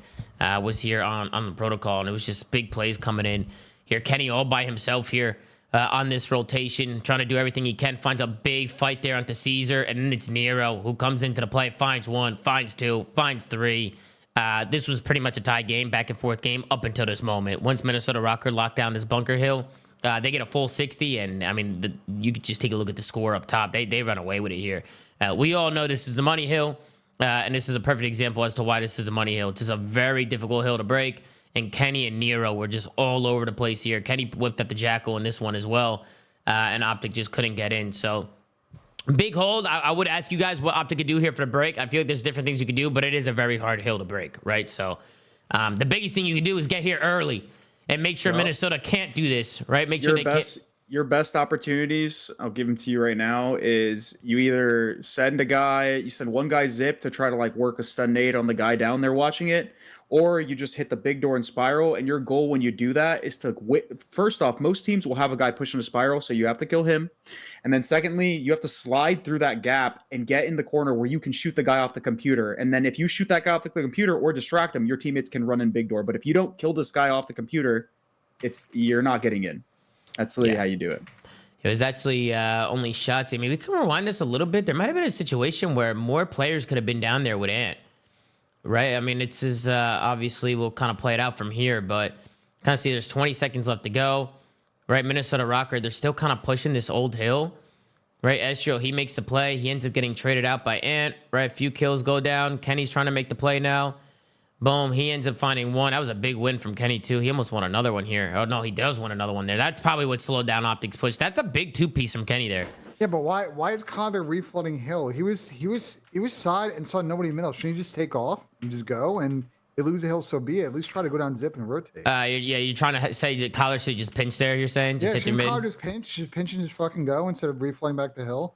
I mean, I actually do like that pinching play when going to bunker, but I'm gonna replay it to see if this situation would have been a good time. He sees nobody middle at all, nobody top mid at all, and nobody window, I assume, either. I think he just refloods because he gets a call out that they're going like zip and reflooding back. Honestly, yeah, he probably could have pinched there. He probably could have hit a pinch there. Yeah, he could have probably gone new. He probably could have 100%. Yeah. I wouldn't mind a pinch there, Benjay, if he would have hit through mid. We see a lot of players do that, right, Ben? Like they get kills and they hit mid and they play those kills off spawn, like back on the other side of the map, and then they just hit down zip and get in there. I forgot Ken was on the other team. He was low-key hitting old, same hill and everything, bro. Fuck. Yeah, wasn't there a listen-in with Hook and Kenny on that situation at hand where they disagreed with each other? Low-key hit old. But great plays coming in from the Minnesota ROKKR. But then after that, I mean, it was just the last three hills, right? I mean, I could let it play out. I mean, Sam, what do you think was the biggest thing for Optic in the P1, the P2, and the P3? Optic just dominated these hills. Like ROKKR were just like kind of staggered their whole time. They never really seemed like they regrouped very well. Optic just held everything, just stagger after stagger, kill after kill. They never really threw like a coordinated effort at the break. Yeah. Yeah. I also think they're just trolling by trying to have one guy pinch, bro. Like, you're not this side of the map, this grandma side of the map. If a team is playing it well, you can just get trapped. Your best play is to have like maybe two people try to like hit a pinch while two people like playing grandmas and look for a pick. Mm-hmm. You're not getting out of this building unless the other team is literally playing with their feet and not looking at anything. Your best bet is to literally try to distract them on the front and try to either flip or literally flank together, like have maybe two people, because Kenny's the one that does it, but he's alone. So if he gets sniffed out, then you made zero progress on the map. If you have maybe two, three might be egregious, but two for sure try to flank like P4 or flank trips or flank around their blue or their trips building or whatever you want to call it. They have a chance to break that, but you're not getting out of that building. You're not getting out of that grandma side against a team that knows how to hold it. Yeah, I think make a big play here on the break too. That was a big break as well. This P2. Because look, Minnesota's all here. They get two dead. Right, you got one guy pushing the back. Shotzi, I think they need to take care of this guy quick, bro. They gotta kill Shotzi. I actually thought Kenny was gonna chow him there, just like slide into the building and chow him because he had him tagged. But then they end up falling. Shotzi makes the play. Dashy finds two, and this is where Optic now. I mean, they get so much time on P1, and then they break the P2, and I mean they hold everything. You have Hook picking up zip. They have everything locked down. And Minnesota ROKKR hit old on the very end of this P2, right? I believe they sure do. Yes, because they didn't hit any route. They didn't take any routes. Yeah. You see it here, right? One guy, number 8, hits it. Once they did this, the game was kind of shocked. Yeah, like somebody just needs to take a route, right? Like underground. Like P4 there. P1 and get in the back and try and win the big one to flip spawns. Like play through mid. You just play through mid. They're also just playing from this side of the map, bro. you have to flip. This side of the map is a death trap. They didn't try to flip once. They could have tried to flip so many times to get themselves out of this position, and they just didn't. Like this side of the map is fucking hell. Kyler just made a good play. If you're Nero, why the fuck? Like, is he bottom? Did he go take zip and hit this hill? Bro, Nero should go left, try to work P1. Yeah, he might get picked from top middle window, so be it. He's part of his team, but try and get left and like try and win a 1 in the back to flip spawns. They 3-1 this and they get both sides of it. Like they're good. No, instead he hits it's back in the building, goes down zip, tries to hit old hill, and like takes a useless ass fucking life. Wait, they still have an opportunity here. Dude, Optic had these cats in a blender, bro. These guys were in a fucking. I mean, don't get me wrong. Yeah, Optic played it well, but like you're seeing the same thing that happened on Skyline. They aren't like making a play together to have a goal. They're just kind of running around hoping that something works out. Like it's not going to happen. Yep. Especially when you play a better team. Very staggered. And then we hop into the last S&D, and I mean, dude, I don't know what you guys think about this, but I can't fucking stand it when people give up this A site. I can't stand it. I mean, this is like the first round, right? I mean, look at how Optic play this, right? Nobody from Minnesota challenges A, right? Hook goes in, plants the bomb, 15 seconds into the round, and now look at the situation. Bruce got zip. You got one guy playing on an island, that's Skies, and you got Shotzi and Hook with subs just getting fucking turned inside that bunker. It's like, what do you even do here, right? I mean, granted, you can retake this, right? It's not impossible. We've seen teams do it. It's just not a good situation to be in if you're the Minnesota ROKKR, especially when you have Skies who's kind of like just playing on an island, late pinching, just playing late flanks by boat and shit. Like, it's just like, I don't know, bro. I hate the fact that people give it up. And then as we see some of these other rounds, we'll kind of see the same thing in the round 11. First, I do have a nice 3-piece here from Shotzi in a 3-3 round. This was a big round here. Minnesota do try and counter A this time around, but Shotzi just not having it. Finds 1, finds 2, slices the corner, finds 3. Big plays coming in from Shotzi on the offense. But it was actually the round 11, I believe. Yeah, the round 11 where, again, we're just seeing the same thing where people are giving up that A site.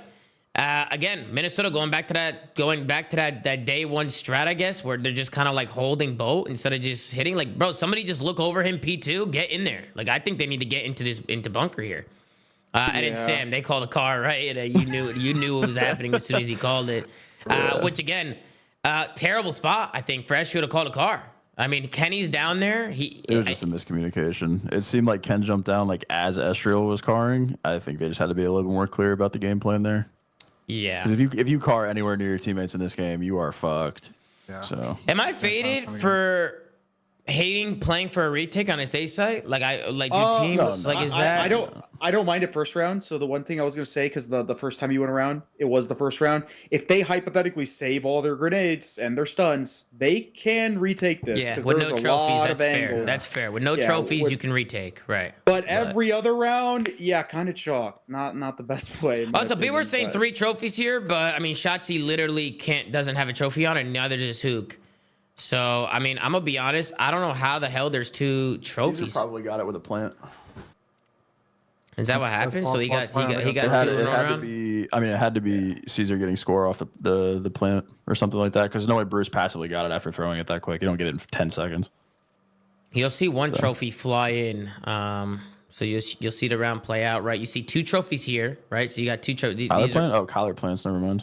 Yeah, Kyler plants. I mean, someone on Optic got 2 of them. I don't know how. Yeah, I'm just confused how they got 2 trophies so fast. But you see 2 of them here, and then you'll see another one come. Boop! There it is, coming from the left. Right, so that was an Optic trophy as well. So I don't know. People were saying 3 trophies. I went back and looked at it. I only see 2 players have them equipped. So I guess I didn't really realize how quickly you can get another trophy, right? But yes, good plays coming in from Optic Texas. They win around 11. They win the series. Any final thoughts, guys? Yeah. Good win out of Optic, but we'll see how they progress. Yep. Good VOD for both teams. Yep. Damon said, I don't know how that's possible. Damon, I'm gonna be honest. Now that I'm so confused about that 3 trophy thing. It's just like fucking Damon. I don't know what the hell's going on. It takes 105 seconds. LOL. Damon, was like one of those trophies like glitched or something? Like, bro, how were there 3 trophies there? Like, I'm so confused. Like, and 2 players don't have it equipped. Like, Shotzi and Hook both don't have it equipped. Maybe they're hacking the game, Tom. Maybe they're hacking the game. I don't know, bro. That shit's tripping me out, bro. I was tripped the fuck because my chat was spamming 3 trophies. I was like, bro, what? And then I went back and I saw Hook and Shotzi both didn't have a trophy equipped, but then I also saw the 3 trophies. So I was just like, dude, what the hell's going on? It could be a visual glitch because the first 2 trophies that you saw were like lined up perfectly. So like it could have just been like bro. a And weird then visual somebody glitch was in like, Caster. was it a ROKKR trophy? How the fuck did nobody from ROKKR was no. Zip? Nobody from ROKKR was even close to It's Zip. got to be a CODcaster glitch, bro. ROKKR's retaken. How's there a trophy in the bottom? Yeah, because my chat was saying that too. It's ROKKR's trophy. How is it? Who from ROKKR was even there to drop a trophy? There was no they never got there, right? So I was like, a ROKKR trophy's fucking wild. But then we go into the final series. Obviously, Optic. They should be happy, right? They went 0-18 in stage 2, and I mean they come in first series and they get a dub, right? So, Optic trying to turn things around. Shout out to Damon in the chat. Shout out Did to you watch JP. the interview? With Shotzi, yeah. Well, I mean, are you gonna bring it up here? No, probably not. Why, dude? Is there something you want me to bring up, Slay? Or bring up? No, Pat? I was just gonna mention, like I said, I think Shotzi realized it, but I've been echoing it that Oh, that real part. easy to talk, but it ain't easy to walk the walk. Yeah, that So was actually funny though. He was like, "Nah, everybody's good. I'm not gonna say nothing. Maybe some bad juju. Didn't want any bad juju. I mean, at that point, he can't say nothing, right? Because if he says something, now it's just like, everybody's just gonna be rooting for them to lose Well, again. that's what I'm saying. Like when you do talk shit, dude, you have to back it up. Like, Otherwise, you just set yourself up. You're so fucking tough. Yeah, Pat, you're just so tough, Pat. I just wanted to bring. Got it up. so much aura, Pat. I mean, Pat, you used to talk the talk. Pat, you used to talk, walk the walk, Pat. Yeah, You know like what so I mean? I talked to Nameless in chat. You see him? I used to Yeah, always I shut see that guy him. down. I see him. Absolutely. Shout out to Nameless. And then, of course, we got the last series of the day. Atlanta FaZe versus the Toronto Ultra. This is completely rigged. I don't know what happened here. Tom, these are your boys, man. These are my boys, and they can't win a fucking hard point, Sam. They can't win a hard point. I don't know what's going on, but it ends up going all the way down to a map 5. Toronto pretty comfortable in the map 5, but a 3-2 finish here.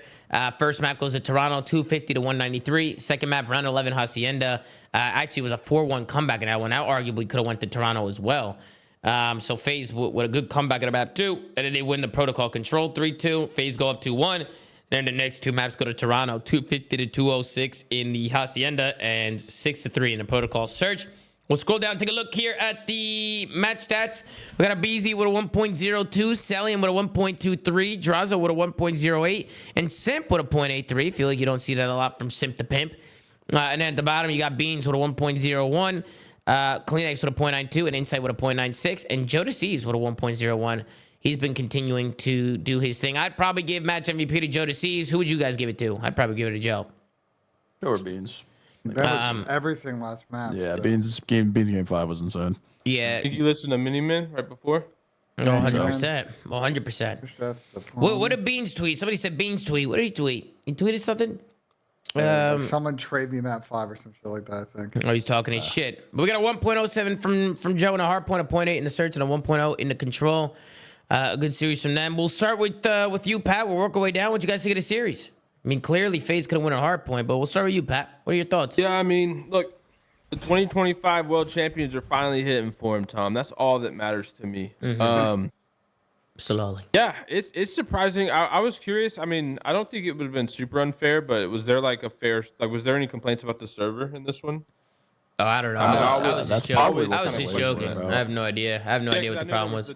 I know there was the delays. Yeah, I didn't know if it was. I asked Crowder, and he said, "I don't give a fuck. I'm trying to figure out why we didn't win that first hard point." That's what he The said. most crisp response of all time. And I was like, "All right, Crowder." I said, "You the coach, man. That's what I'm talking about." I didn't bother him. This guy thinks he's Greg Popovich with a response like that. I'm actually crying. Bro. Yeah, Crowder's funny, man. I mean, he's right. He was pissed. He doesn't understand what the FaZe boys are doing in the hard points. Yeah, Toronto looked good. Dude, like this team is. I think they're hitting form. I really do. Especially in the back half of this year, I think they're going to be a contender. Yeah. It's funny. They started off. They were dominant at search, right? And then now they're kind of dominant in hardpoint. So yeah, they're hitting gears. They're hitting stride. I'm interested to see how it plays out the rest of the year. But I'm high on Toronto this major. Yeah. No, they look really good. What about you, Chris? What you think of the series? Yeah, I mean, FaZe, didn't have the best series today, but they played a tough opponent in Ultra. Ultra looked good. Beans continuing to fry. Jodeci's popping off. Everyone contributed to this win. Kleenex even was putting up outrageous engagements. Bad series out of Simp, even though he put up a decent amount of kills. I mean, he just didn't play the level he normally does. I mean, I'm not going to say too much on either team because, I mean, it is, at the end of the day, just a league game. And FaZe have been fucking phenomenal at the majors. But, I mean, more so for Ultra, this is a good win, man. They got hard points on the board. This team was essentially at the beginning a S&D team, and now they're managing to win more respawns and continuing to win search and destroys. I mean, they look good, man, and I'm glad I got two of them in my fantasy because hopefully they make a deep run in the next tournament. What about you, Sam? What you think of the series? Good win for Toronto.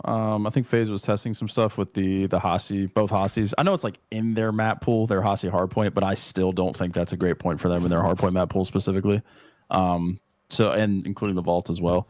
But good win for Toronto. I'm with Pat. I'm pretty high on these guys right now. I think Joe is. There's a serious case for Joe to be one of the best players in the game at the moment. He is fucking unbelievable. If Kleenex is your third best player, you have a great fucking team. So. I think it was a quality win for Toronto, man. I think they're just kind of coming into form right now. Good confidence builder with FaZe. It's gonna sound stupid, but I don't care that they lost this at all. Why, Sam? You don't care at all? No. If they start to lose multiple series in a row, then I don't care what this team does online. But Yeah, also Simp had a crazy uncharacteristic series. That, I don't care what this team does. I think the only thing with FaZe I'm worried about, Tom, go scroll down, click on Tyler Beasley's name, and go to matches. Oh man, is it spiral gunfights? No, but he's got a weird thing going on right now. It's a very odd. It's a very odd situation. Well, here we go. Here we go. Tyler is everything. If you see search stats, it's insane. Look at these S&D stats. Like he is fucking crushing in search. But outside the grand final, you see, going back towards the land, like he's really struggling right now in hardpoint. And I think they're really missing that frontline pressure that he brings. So if he can kind of figure it out, I think it'll make the game a little bit easier for them in respawn. But he's still doing his thing in the other game modes. So he just got to figure it out there. I agree with Sam. I wouldn't overthink this one too much. These are two quality teams, both that made it to Sunday, and they grinded out a Game 5 series that went 3 fucking hours.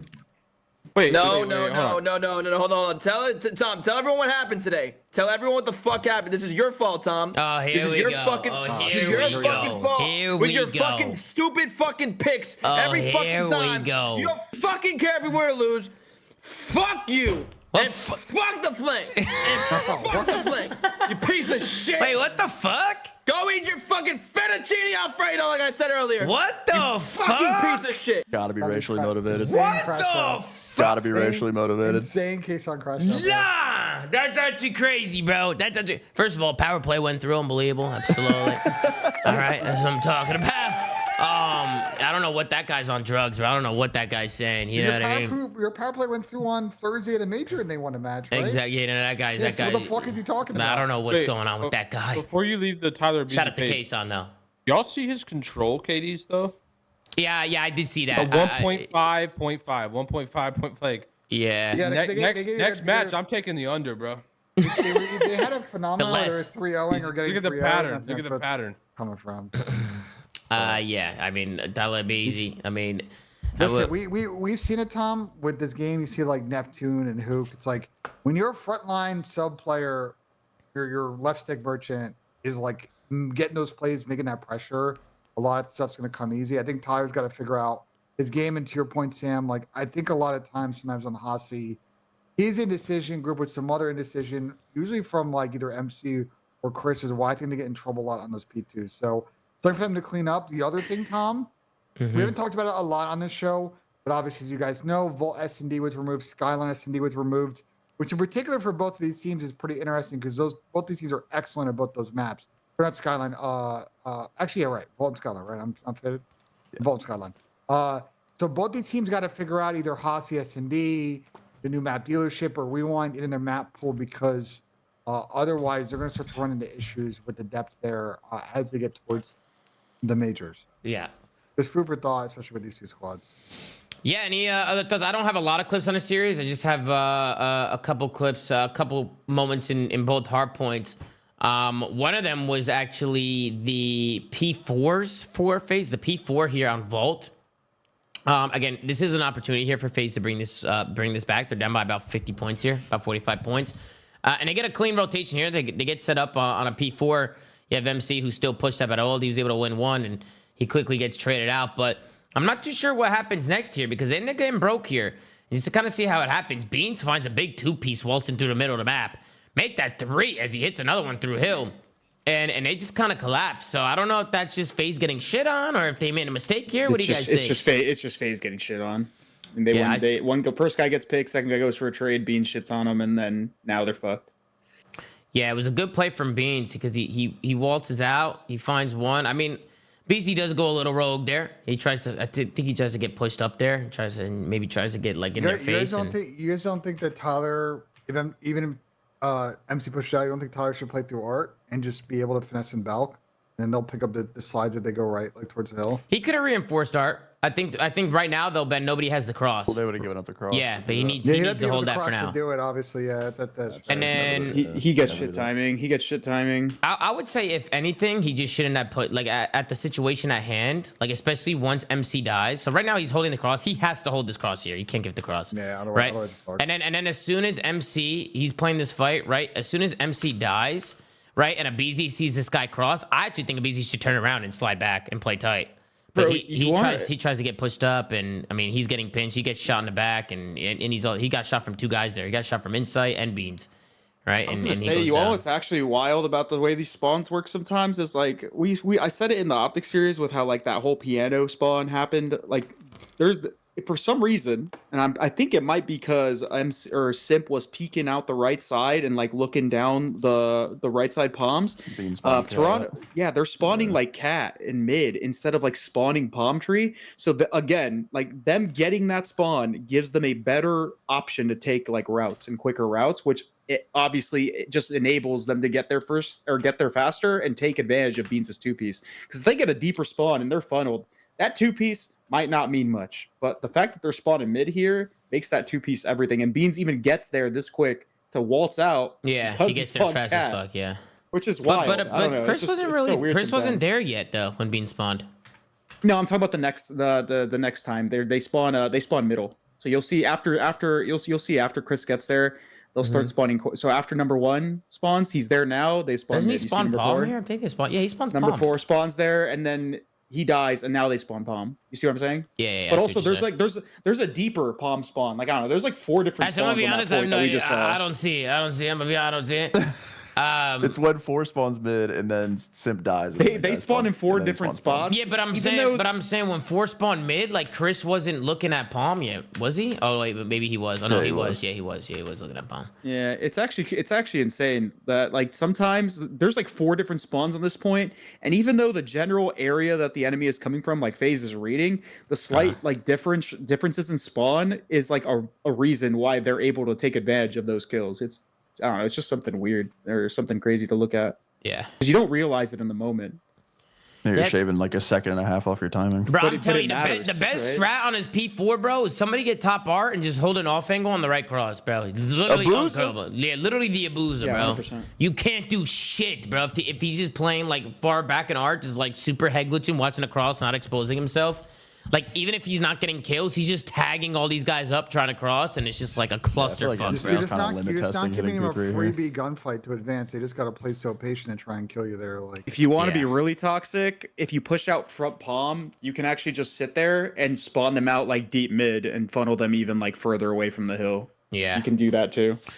And then I wanted to talk about the Hacienda. I mean, the P2. I mean, yes, FaZe has struggled in the P2s. I actually didn't mind FaZe's setup here, but I think the streak just kind of fucked him up here. I thought it was a great streak. I mean, Beans doesn't get any kills with it, but what he does is just forces them all inside, and then that gives the gap to Toronto to kind of push out the back here and get these kills. There's Joe who finds one. Then the trade comes in from Abizi, then he's traded by Insight, and Toronto Ultra just do a good job breaking these spawns. And I think this 1v1 from Beans too. If Simp doesn't lose this fight, I think FaZe have an opportunity here to maybe hold a lot of time and pin him in the back, but Beans wins a big fight here, side door. Once Beans wins that fight side door, that kind of opens things up a little bit. MC tries to make a play. He's by himself. He ends up going down and just kind of staggers FaZe a little bit. Big wins coming in from Beans. Love the streak usage as well. How many times do we see players use streaks and they're just terrible streaks? I like that Toronto was actually set up for that streak, and they used it to perfection there. So great plays coming in from Toronto. Great break. And at the end, I just wanted to show how Toronto broke this rock kill because I thought this was great. I like how they played this. They had Beans army crawl contest, right? And then obviously when Beans is contesting here, the only play to get him off the point is to overchow, right? Somebody has to overchow inner here to kill him, or somebody needs to show themselves rock, and that's what MC does, right? He shows himself rock, and then look at this, right? Right? You got two guys staring at you. Boom. MC gets incinerated, right? And then the kills come in from Toronto. I just like how Toronto forced the contest, right? Like they contested, they forced the chow out of FaZe, and you have two guys still playing front. I like how Toronto just used their teamwork there to break that hill, because I thought FaZe get that last 20-25, right? Starts becoming a closer game, but Toronto with this last 20. The play that Sim made, do you think that he should double hallway, or do you like him flooding and they just got kind of unlucky with the What number Sim? Number 7. You're saying with Simp flooding hill here? Yeah, I think he just gets unlucky because if he double chows, maybe. I think maybe he thought when the contest came in. I mean, listen, that's why you contest, right? That's why you do shit like this, because as soon as you make them tweak, right? That's what they did, right? Like they made them tweak, and Sim probably thought they were all heading front, and as soon as the contest comes in, Toronto they collapse, and honestly, it was a great break. I think in hindsight, but he probably should have held that, but. I'm fairly sure that if Cell chooses the other side of the rock and like slow peeks the angle, because I mean, Cell's a smart player without getting seen. Without being seen by the guy on the head glitch, right? Like I'm sure Cell's a smart player and he understands that. But if he can wallbang it from the opposite side, he might from be the able hill to, into the corner of the wall. He was wallbanging the fuck out of it. I know he can wallbang the heady, but I don't know if he can wallbang the laydown. I'm curious. What I'm saying is, if Cell peeks the other side of the rock, or even the guy that's with them, who is it? Is it number 5? If number 5 peeks like the rock ledge on the left instead and just looks at that contest, he can kill that guy without insight looking at him. Didn't MC do that against C9 at the major? Like literally that exact play? I don't know, but if he doesn't peek that rock, he probably doesn't die. If they peek enter, they probably kill Beans without even, or like at the very least maybe trade him. I mean, peeking that outer rock is always kind of like sketchy. You know what I mean? You got to be careful doing that. I feel like those outer rock chows, like most likely, you're trying to pick up people that are looking at inner, trying to just shoot them aside. It's better on the side that Beans is in, but on the other side, it's not so good because you get a counter head glitch.